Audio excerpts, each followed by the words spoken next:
Ça m'a fait souvent pleurer. J'ai pleuré, j'ai déprimé. Je me suis coupée du monde. Les gens ne comprenaient pas parce que je ne voulais plus répondre aux questions des autres. Elle, c'est Sally, maman de ce petit garçon de 7 ans nommé Hicham. Au premier coup d'œil, Hicham est comme tous les enfants de son âge. Pourtant, il est atteint d'autisme, un diagnostic révélé dès l'âge de 2 ans. J'ai eu une grossesse normale. Il a eu une croissance normale. Et à l'âge de 1 an et demi, 2 ans, il ne parlait pas.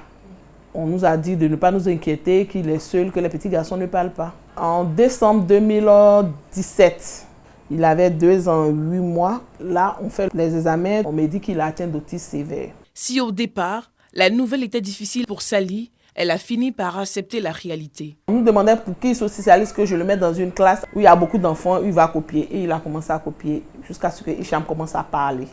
Dans ce combat, pour l'épanouissement de son fils autiste, Sally n'est pas seule. Elle peut compter sur le soutien de sa famille. Dieudonné, qui est mon frère, qui m'aide dans le suivi pédagogique d'Hicham les soirs. Quand il vient, il aide son répétiteur. Malgré le coût élevé du traitement, le résultat est satisfaisant. Hicham a réussi à s'intégrer et obtient de bonnes moyennes à l'école.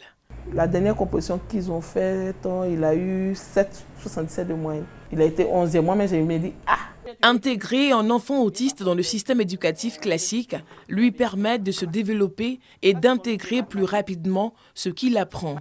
Mais pour cela, il faut avoir la chance d'être accepté dans un établissement. C'est le combat que mène Sally au sein de l'association des parents au cœur bleu. L'association au cœur bleu, c'est dans notre objectif de sensibiliser le corps enseignant pour leur expliquer d'abord qu'est-ce que l'autisme et qu'est-ce que nous attendons pour que nos enfants soient intégrés.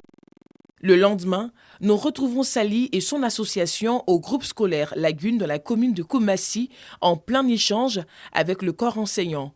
Objectif, informer, partager le vécu des parents qui ont des enfants autistes accompagnés d'un spécialiste. L'enfant avec autisme, c'est un enfant qui présente un trouble du développement et qui va avoir un impact sur sa capacité de communiquer, sur sa capacité d'être en relation avec les autres, donc de se socialiser. Il existe aujourd'hui des dispositifs pour pouvoir soutenir les familles. C'est ce qu'on appelle la guidance familiale, pour expliquer comment vivre au quotidien avec l'enfant, pour ne pas mettre l'enfant en difficulté.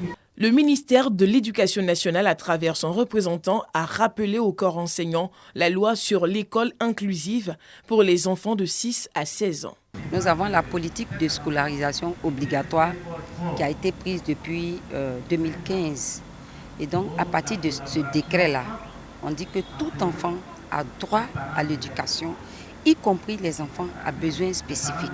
Ces enfants sont des humains comme tout autre, que nous devons accepter. C'est nous les enseignants qui devons donner d'abord l'exemple. Parce que quand on rejette l'enfant et que les enfants regardent, ils vont faire comme le maître lui-même. L'association ne compte pas s'arrêter en si bon chemin. Nous avons décidé de former un groupe pour nous entraider, pour militer pour le respect des droits de nos enfants, car ils y ont droit, ils ont des droits qu'il faut respecter. Nous n'avons pas l'intention de lâcher.